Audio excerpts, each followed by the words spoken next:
Good evening. It's good morning. Good morning.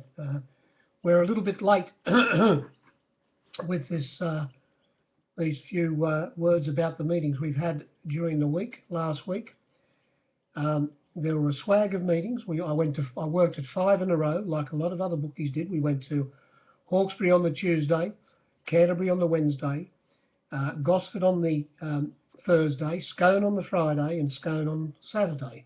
The standalone meeting, races in Sydney, and of course we did have plenty of other meetings on in between, and on the corresponding days, like today. Well, today, where are the hooves on today? Before that, we had a meeting at Tamworth yesterday, and also at where was it? Wagga. It was Tamworth and Wagga. Today we've got Goulburn and Cessnock. I speak to the bookies who go to these meetings, and they say that nobody attends. All of these meetings during the week, they should be on a Saturday, spread right throughout New South Wales. So patrons, instead of going to the trying to bet with corporates and whatever, getting the best odds, betting with bookies on course. Now. We kicked off last week on the Tuesday with a meeting at Hawkesbury. The sectional times there they put up on the track, some of the horses were breaking the land speed record. They were putting up sectionals in the coming home the last 600 metres in very, very fast times. Like race 6, they said they came home in 31:10. Well, it wasn't right. The track that day at Hawkesbury was given our dead 4, upgraded to a good 3. The rail was 4 metres out from the 1300 to the post. And look, towards the end of the day, the track became a little bit chopped up on the inside. Well, there were only 7 races on the Tuesday. In race 5, or up into race 5, the favourite led all of the way in that race, Medicut. It was the favourite, and a funny thing, a big result for the captors, because we put it up, we'll take your 6 for 4, and at the finish we were 6 for the field. It was very hard to lay. Punters didn't want to have anything to do with it. It led on the fence and kept on going, won by a length and a half. But then we saw in the last 2 races, the winner and favourite, and Avery, he did sit 4 wide, but might have had something on. They ran 1-2, the 2 picks in that race. They spread-eagled the rest of them. Was 5 lengths away to the 3rd horse. The 2nd horse was maybe just as good a run as the winner in that race, race 6, when you have a look at it. But the winner was always well off the track travelling. And then, of course, the last race came along, and they went a little bit hard up in front, but the winner was well back in the field and got fairly wide in the straight and sailed down the outside to win by 1.3 lengths.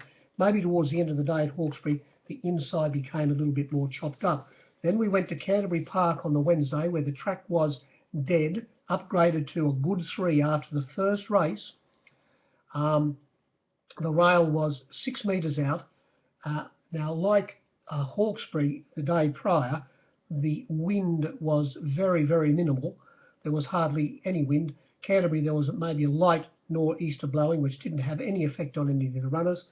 And at Canterbury on Wednesday last week, well, it didn't play completely greyhoundish. You could come from behind, as did in race 6 in the 1900 metre race, where there was a good bit of pace on early, where a few runners were used up in that race.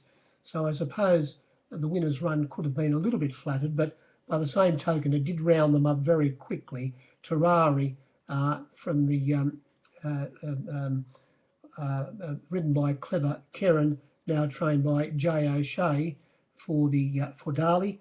It sailed right down the outside, but and the last winner in the 1200 metre race, it sat past midfield, and it and the 2nd horse got to the outside and rounded them up. But there was a lot of interference in that race. As everybody saw, there was a runner called Sense and Play, which didn't take part, got held up badly. but it was if you were saving ground on the fence at Canterbury, as usual, it was an advantage. Then we got to Gosford on the Thursday. At Gosford, the track was dead. The rail was 3 metres out from the 1100 to the winning post, and then it was normal from the post around to the for the rest of the track. And there was a light breeze only from the southeast, which didn't have any effect on the results, and you could be saving ground on the fence and or getting off their heels and coming down the outside. But near the fence was most probably a bit of an advantage at Gosford on the Thursday. There were there were one or two runners that came from well behind, but they did at one stage. At one stage, they were on the fence, getting off heels. If you were trapped wide in the run, it wasn't the place to be. And there were no runners out of the meeting that I would be recommending to be really jumping aboard next start. It was the run-of-the-mill provincial meeting. Then we got to Scone on the Friday. Now, on the 2 days at Scone, Friday and Saturday, at two separate meetings, you'd go a long way. You'd have to go back to a meeting where you saw as much interference in some of the races, where there were as many hard luck stories on both days. Hard luck stories in a lot of races in the 2 days at Scone, with the big prize money, of course, and the hickey-hockeys out there to try and get that 10% of the prize money.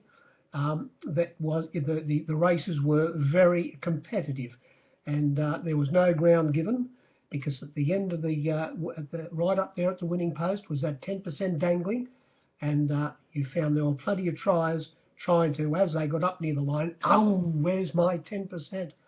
And as I say, there were a lot of races where there was a lot of interference. And well, on the first day, the track was a good 3. After the first, it was a dead 4 to a good 3 changed after the first race. The rail was in the normal position for the 2 days, and they didn't water the track after the first day. If they did water the track on the after the last on the first day, you would have found the bias on the Saturday would have been really savage. It turned out to be fairly savage. The fence after this track, I don't know what they're going to do. Maybe they might next year move the rail out for the second day, because it was obvious the traffic that went over this track, and hadn't had a little bit of rain on it for a while.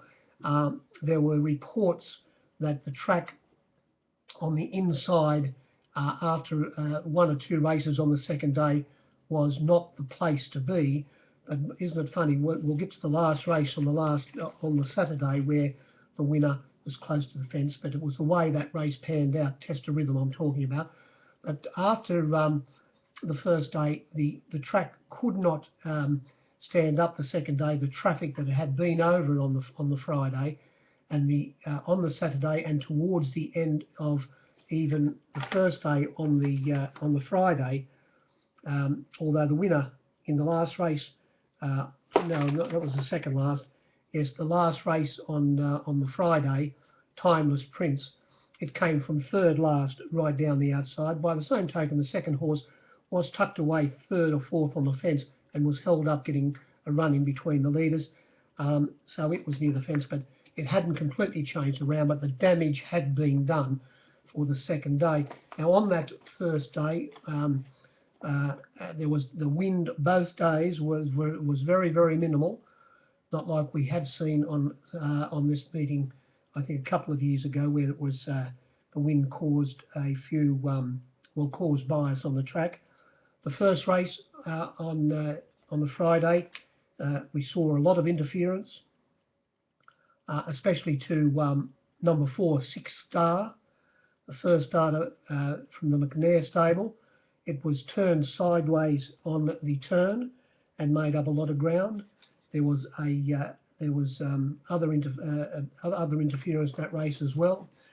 The second race, here we saw the favourite beat the second favourite, and the first winner on the first day was back from $10 into $4.80, and the favourite and the second favourite ran first and second in the next, and the bookies were straight on the ropes, copying it straight away.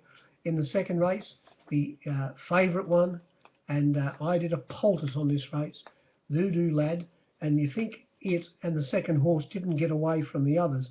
The margins in that race were 1.3 lengths, and it was 7.8 lengths back to the third horse, who sat in fourth position. The winner led on the fence, and they had a lap. There were a couple of runners in that race that were well in the market.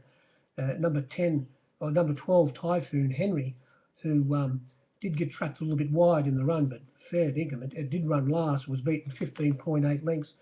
First and second in that race finished up having a lap on them. The next race, the runner resuming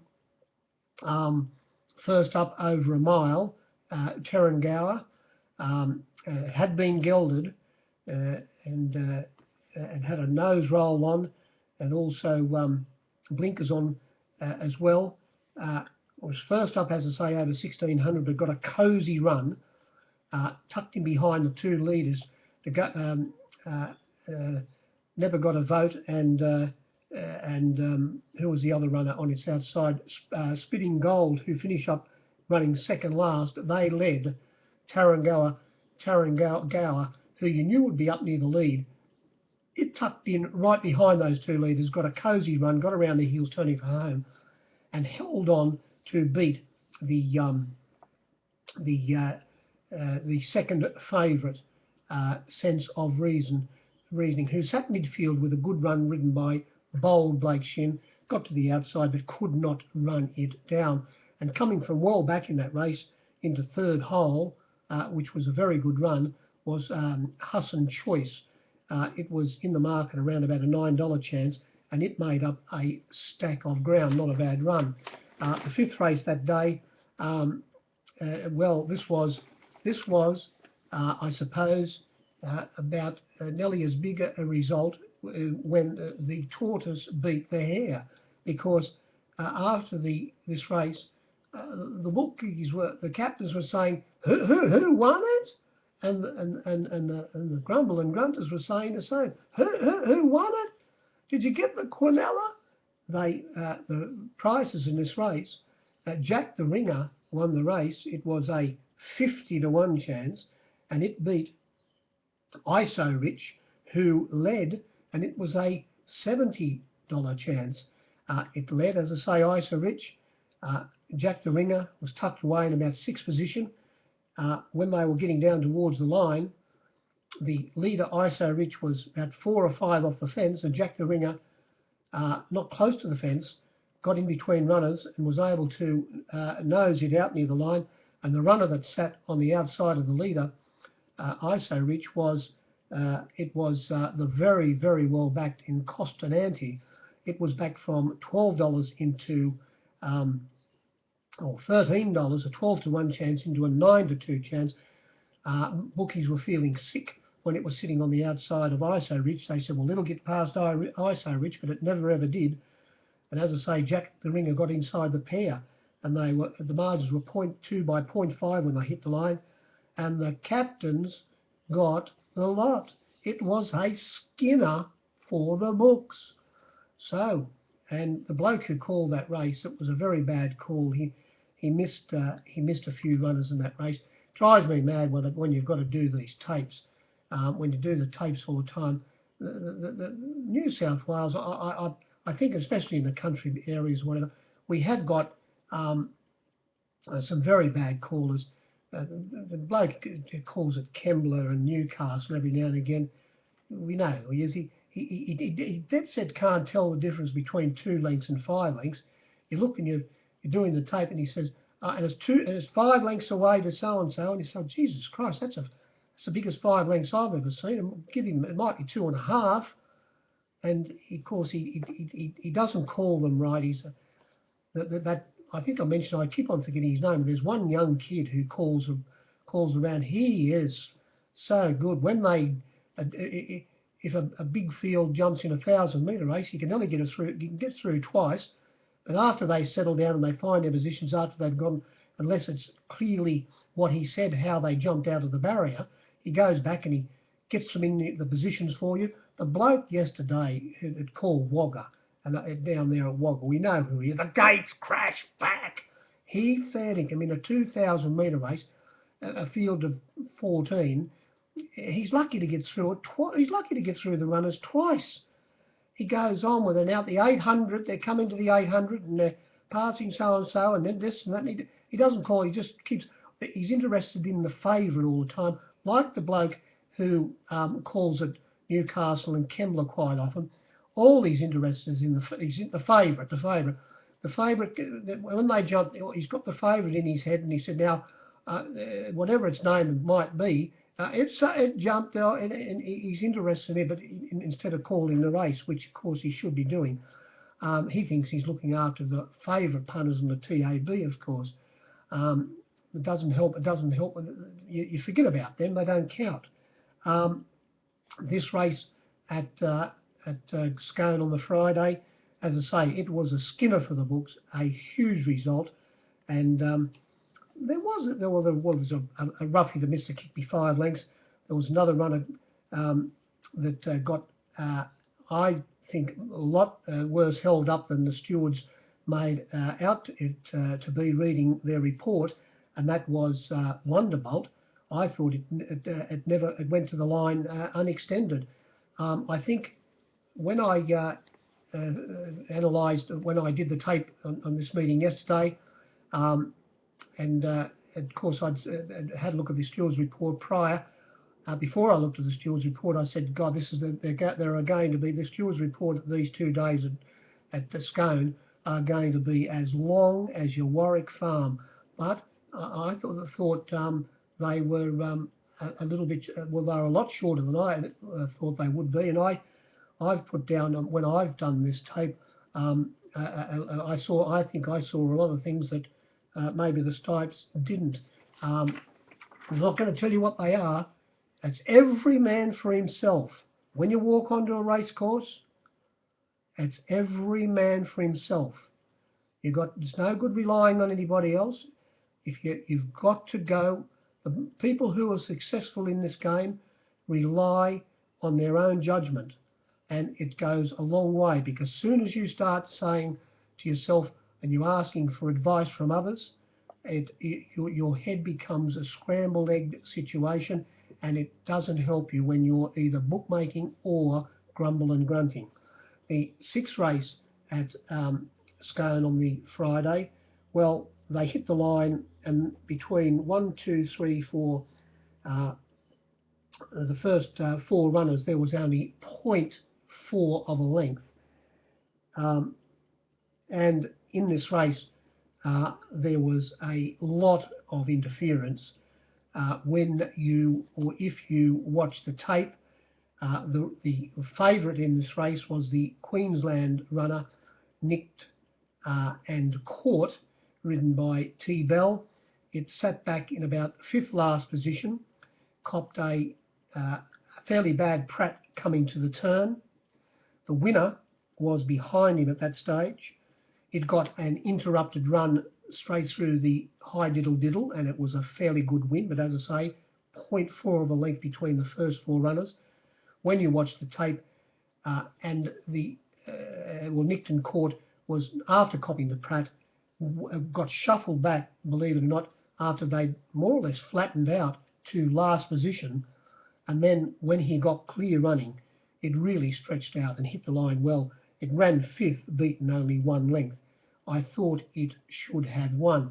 And going back to Wagga and also Goulburn, I think they'd be, if anyone's got anything to do with Sky Channel, the bloke down there, the cameraman, well, the cameraman in New South Wales also, they can't, there's certain areas, up a few places on the north coast, they're not too bad, but when the bloke down at Goulburn and Wagga and those places, he fair dinkum, he needs a new set of glasses, because when they hit the line, you watch when they hit the line today at Goulburn, when he tries to focus on the horses when they get close down to the line, he doesn't give you the full spread of the picture. You can't see the horses who are well back in the field. He doesn't give you the wide view. And when they get down to the line, his lenses must go zoom in, because everything becomes a blur. Not only you can't see any clear saddlecloth numbers, which makes it easy, of course, when you're doing the tapes to pick them up instead of going back and looking at the colours. If you can't make out a runner and so forth. And he dead set needs a new set of specs, that bloke. He's hopeless. Like even in the last race yesterday, when the gates crashed back, he said, and down the outside is coming the so-and-so, and well, you can't see it because he zoomed in on the leaders and he hasn't got the wide shot. He's he's the worst cameraman in New South Wales, that bloke. But anyway, going back to this race at Scone, was very unlucky, nicked in court, but there were also other runners. Vocalise, they said never ever got a run, so we'll never know. It was up on the fence behind runners, and there were other runners as well. Race 7, here we saw the Darley horse Cameo from Barrier 1 get a beautiful suck behind the leaders. The stablemate, as we all know, Wistful, banged its head on the float, getting off the float or onto the float. It was a late scratching. It got a good run, Cameo, and it was able to get inside the leaders. It went, excuse me, fairly hard in front. The country runner, Collar, with I Own the Lead, couldn't lead the Great Snowman chasing it. Isn't it funny with gay horses, when they can't get control, or like the Great Snowman, he finished up running second last, the Great Snowman, beaten 12.3 lengths. Collar did finish in front of it, only beaten 6.1 lengths. So the Great Snowman's run was fairly ordinary. But by the same token, this winner, when they turned for home, it got inside the leader. It got inside the leader, who had got a little bit off the fence, and was able to go along and win by a length, beating Full of Spirit, who got a good run, and making up, and on its back and running third was Loaded, but having their chance. The winner was a fairly strong run, and in that race we saw some very, very poor performances, especially from Mercier, the favourite, who started. It was $4.40 out to $5.50, 7-2 to 9-2, back into its opening quote at 7-2. It sat in fourth position, getting a good suck up behind the two leaders who did run along, but it finished up running last, beaten 12 odd lengths. It is going for a spell, Mercier. It did have a trip down to Melbourne prior to that. We got to the last race at Scone on the first day, and as I said earlier, was this the sign of things to come? And as it turned out, it was. Although we did know where Timeless Prince was going to be, like it won at Newcastle before it went up to Queensland on a short campaign up there, back down to Scone. We always knew it was going to be well back in the field, and it was. It was back in second last position at one stage, got to the outside in the straight and rounded them up. The second horse did get a good run, held up. It wasn't a bad run, who had won its last 4, if not 5 runs.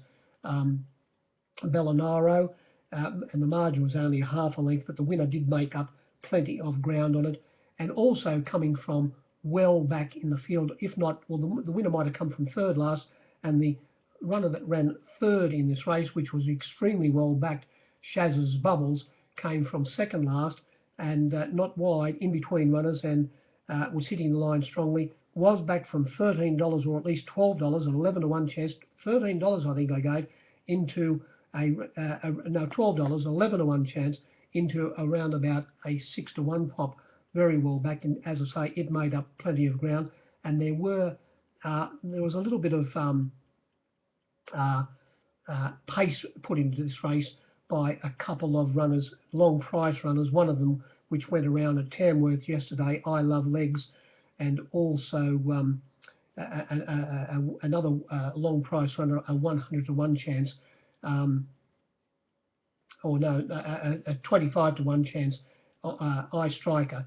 No, not I Striker, Slate on Edge.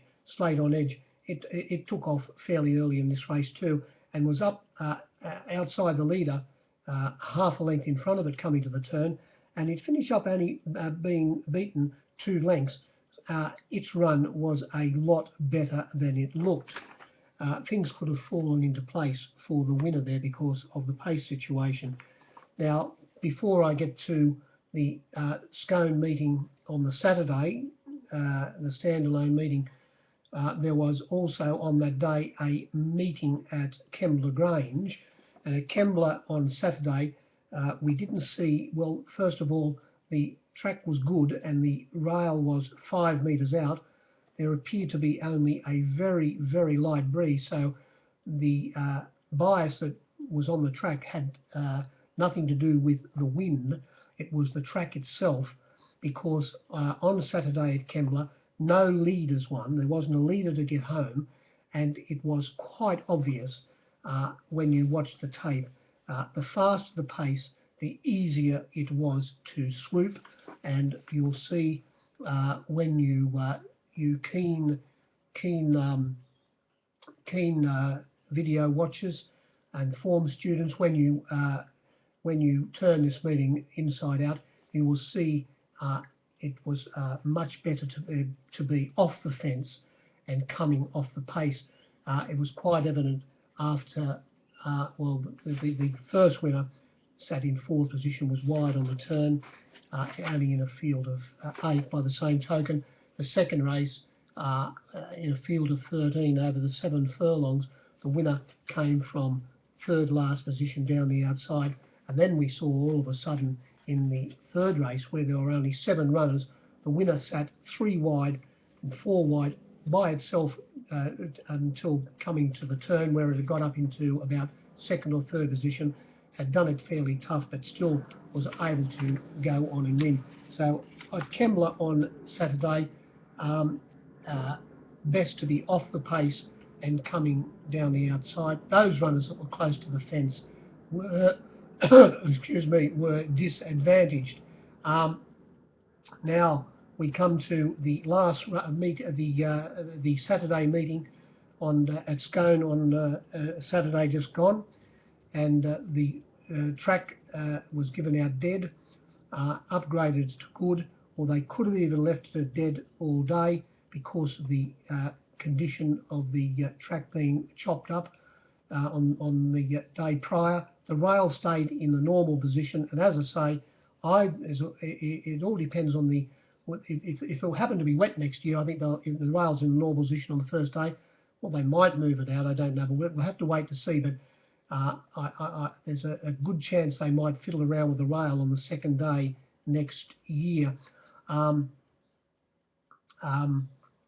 So we kicked off this meeting with the 2200 metre race for benchmark 75 horses, and we saw Black Jag ridden by Serge Lisney, who'll come back as a greyhound. He springs the lids, this kid.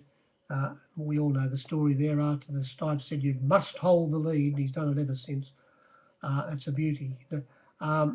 He did fight them all off, but as I said earlier on not only the first day at Scone, but this day as well, there was a lot of interference in a lot of the races, and the fence this day being no good.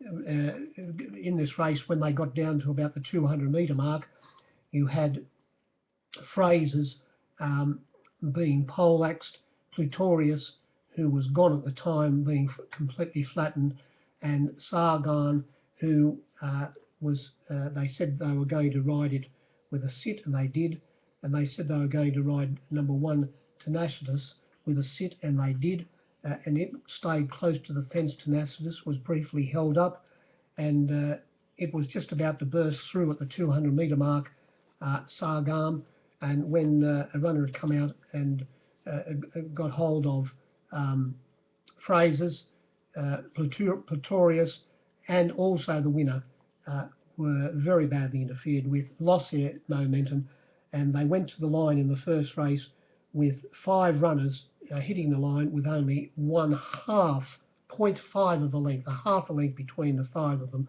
Run this race, run this race over again, and you would find you would get a lot of different results. The second race, we saw the very well backed Big Money get home. It did have the advantage of the bias in its favour. It appeared to be, when I was at the track, it was very hard to hear any races with all the noise going on, with the good crowd that they had there, trying to watch the race on a terminal, and it was very hard to pick up runners where they were. But after looking at the tape yesterday, he came down the side, this winner Big Money, with off the track in a good position with cover, which was a perfect position to be in. There was a runner in this race called Rock Magic who finished up running third. It was very badly held up. It lost all of its momentum when trying to get off heels and so forth. A runner that came from back in the field, well back in the field, was the second horse, but did have the bias in its favour, and that was Pompidou, who always finds the lead. And the leader in the race, which wasn't really the place to be, Holder Sunset, it finished up running 4th in this race, only beaten 2.1 lengths, and to hold on after leading a little bit, he got a little led, but off the fence coming to the turn. Its performance wasn't as bad as it looked either, a better run than it looked. The third race came along. Excuse me. This was the a race over 1,300 metres, and it was a listed race, the Luskin Star Stakes over 1,300, and when they hit the line, between the first 6 runners there was only 1.7 lengths between them, and the runner that finished up going to the lead here after they travelled a few furlongs going out of the back straight was In the Money, and In the Money was a 20 to 1 chance. It finished up running 6th, only beaten 1.7 lengths, and stayed close to the fence all the way. So its run was better than it looked. And here we saw how the track was to play for the rest of the day, because the runner that ran second in this race and protested against the winner, a Houseman, it sat 3 wide on a limb. They were in pairs, but there was one runner stuck midfield, 3 wide all the way, and that was Houseman. And as I say, finished up running second. It was inside at the winner all the way. Mighty Lucky, it improved. It always has had ability, this horse, but it did show its true colours here today, and it fought on very well. There was a protest. Everyone thought the protest would be dismissed, which it was. The favourite, Emblems, it sat outside the leader, In the Money, and after getting past it, it finished up running third, beaten a half a length.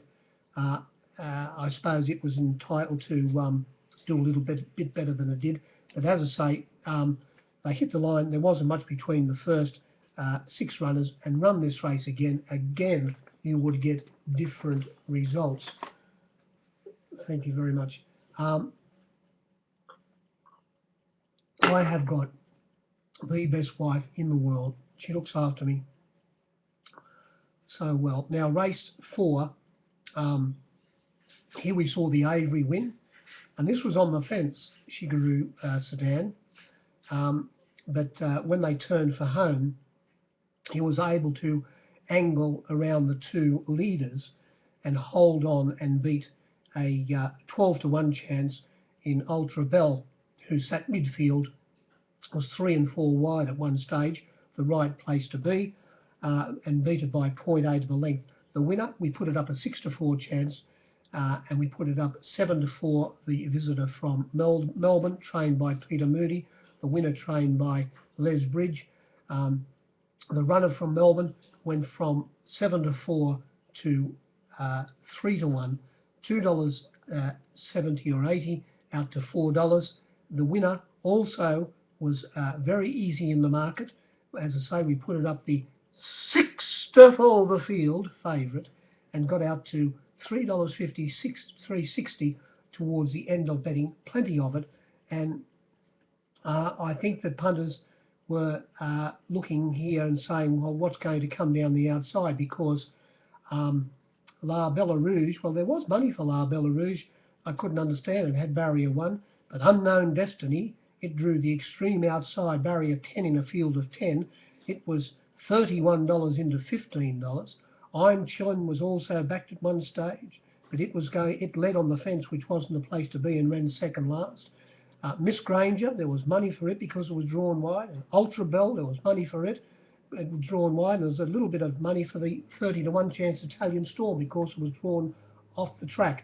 But the winner, after getting around the leader's heels, he wasn't that far off the fence coming. Glenn, that might be the, can you read that? Coming off the fence, did hold on and win very well. They got away from the rest of the field. The second pick, More For Me, which was it's up there on the thing. More For Me, which tailed the favourite through. He couldn't. He made up ground, but there was no way in the wide world he would have won, even if he was drawn off the track. I think. All that we'll never know. Race 5. Here we saw the favourite win, and I had a complete strip out on this race. Atmospherical, and again got into exactly the right position. We had the Wesleyan, a 50 to 1 chance, who ran a mighty race. It ran 5th, only beaten 2.7 lengths. Lead on its outside, Miss Alibi, and 3 wide outside them, You Pick, who was also very well backed. And then we had a line of 4. The winner was a little bit off the fence. The one that was closest to the fence was Danica, the Newcastle maiden winner, who ran last. It stayed closest to the fence, beaten 10.3 lengths. They said that the rider said it was agitated before the race, and also he was a little bit concerned with its action, and he did ease it down. But here we saw the winner half cart on the back of You Pick, and when they turned for home, he was in the exact perfect position, travelling very, very sweetly for who was the postilion, T. Clark, and he strolled up to the leaders. It looked like he was going to sprint. Well, he did sprint past them fairly easily, but coming from about 4 lengths behind him on the bend was the second horse, and out wide in the better going Farewell, to just fail to catch the favourite. Farewell was a huge result for me. A big difference here. An absolute shite house fall. Excuse me. The margins were 0.2 by 1.27. It held on to run third after sitting outside the lead, Miss Alibi. So its run wasn't too bad as well. Then we got to race 6, and in race 6 we saw another runner that was extremely well backed. I'm sure because of the alley, the position it was going to be in. It only drew barrier 4 in a field of 10, but was always going to be back in the field, and he was able to get into a lovely position, well off the fence, on the back of Lily Bolero, who was 3 wide all of the way. And I'm talking about Seaside winning this race. After Lily Bolero had sat wide, it led to Blue and didn't want to be there, but he was a victim of circumstances. It did pull up lane. Its run was better than it looked. It led, and when they turned for home, you could easily tell now that fence was not the place to be because the hickey hockeys here were steering a very wide course. The leader was a good 6 horses off the fence, and when they turned for home, unfortunately for Miss Delabelle and also for granddaughter, who were tailing the leader, they had to go, they switched back into the inside of the leader. They didn't go really close to the fence, but didn't go right up close to the fence, but were still in that section where it was obviously a bit worse.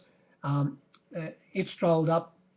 Lily Bolero got past the leaders. The winner came off its back, got past it, and it held off Aerobatics, who came off its back, and also Maya Mira, who was sitting in last, who came off Aerobatics' back. So it was quite obvious to see, when you see the pattern of that race, how the swoopers had the advantage, and that run that race again on a fair track, you would get different results. We came to the English Guineas, and here we saw I Own the Lead Gay trifecta this race. She had the second pick, Cosmic Endeavour. She also had the second horse, Liberty's Choice, who was, they said, who was ridden from behind today, and also the third horse, Riker, who went up and sat outside the lead and ran along. So I think its run was extremely good, Riker. Leading in this race, we had a runner called Chasing Charlie, an 80 to 1 chance. I think I laid, or 70, I think I laid to lose at least 10,000. I think it's $70 at one stage. It had did have some supporters. There were a lot of roughies laid in this race. Early in the piece, well, late in the piece, I laid Woodbine to lose. Well, it was taking out, and that was another runner of Gay's. Gay had 4 runners in this race. It settled well back, Woodbine, in about third or second last position. Did make up ground, ran about 6. Did have the bias in his favour. I laid plenty against it at $15 and to lose a bucketful. Under the Louvre, I think as soon as I put the prices up, I might have laid 6 monkeys, which is a good bet to lay, because towards the end of betting I was $10 and still laying it. I laid it all the way out. We had Alpha B. I stuck up the prices. I laid, someone said 5,300 as soon as I put up $16. Liberty's Choice you could lay. Riker was very well back from, at one stage, $51 given, and I think I might have laid as 5,200 going into line.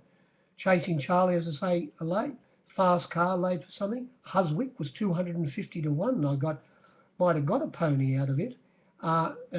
Recife Beach, who missed the kick by 5 lengths, I laid it extremely well. Twilight Royal, it was the runner going for the big bonus. It's leaving the stables of Bjorn Baker now. It ran last. It was always back near the tail enders, and as I say, finish up running last. I laid it at 25. I laid it at 30 to 1, and I laid 8,200 right towards the end of betting as well.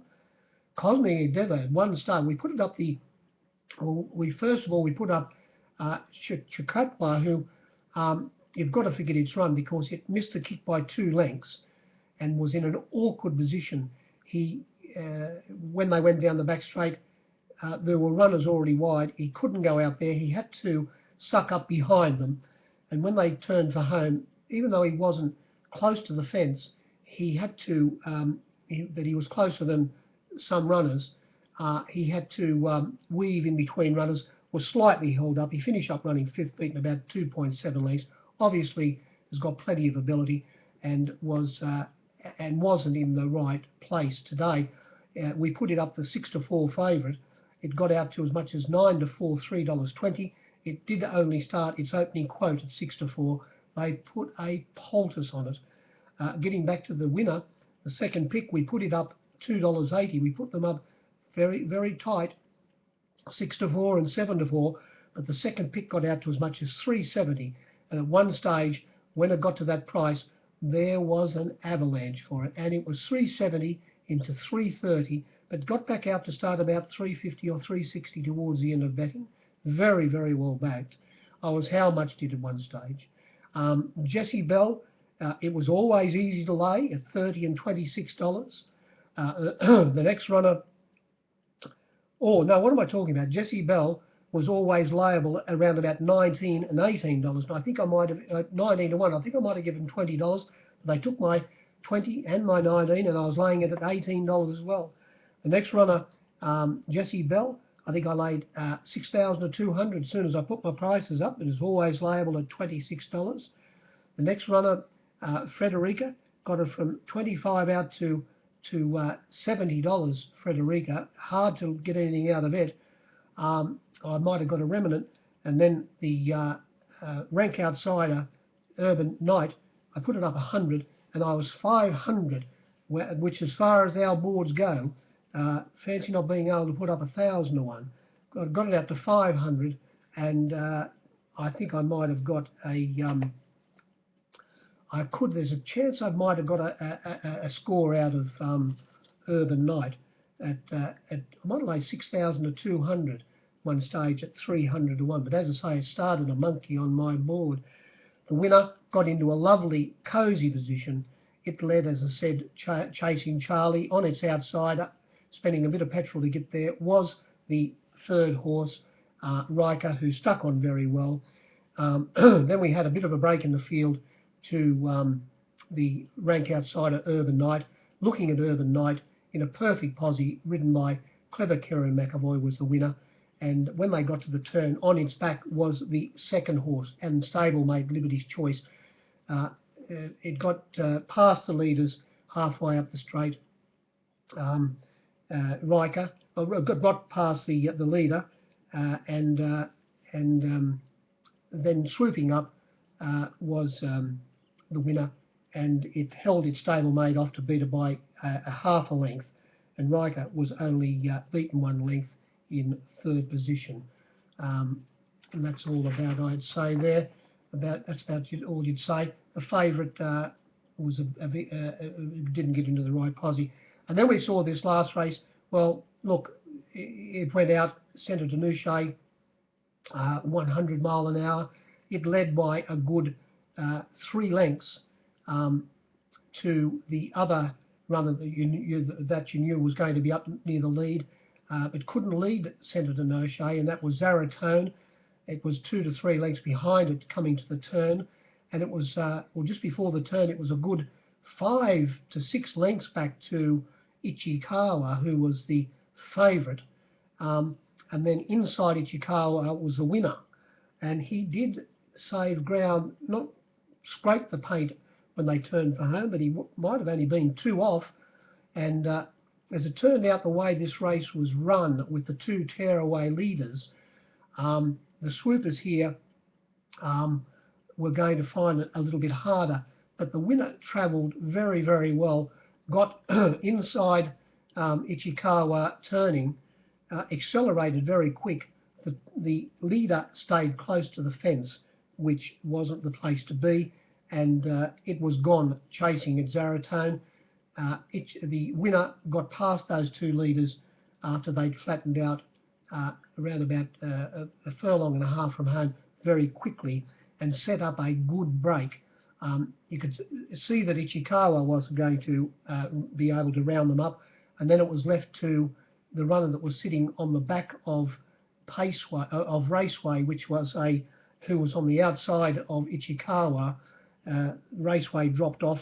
It was the 150 to 1 chance rank outsider. It ran last 15.2 lengths away. The second horse unanimously, it got around its heels, went out after Test of Rhythm, but the break had already been established, and it was a winning break, and it held it off to beat it by a length. And coming from third last down the outside was Barbed, who's only got a short sprint, and Aeronautical, who bled after missing the kick. It was back on the fence and got off the fence in the straight, tailing the winner through, and it made up a lot of ground and bled in the race. As I say, it ran a mighty race because it was in the worst section of the ground. That's about all I would say on the 2 days. If you did bet at Scone and during the week, I hope you were successful, and we'll talk to you later on. Good evening.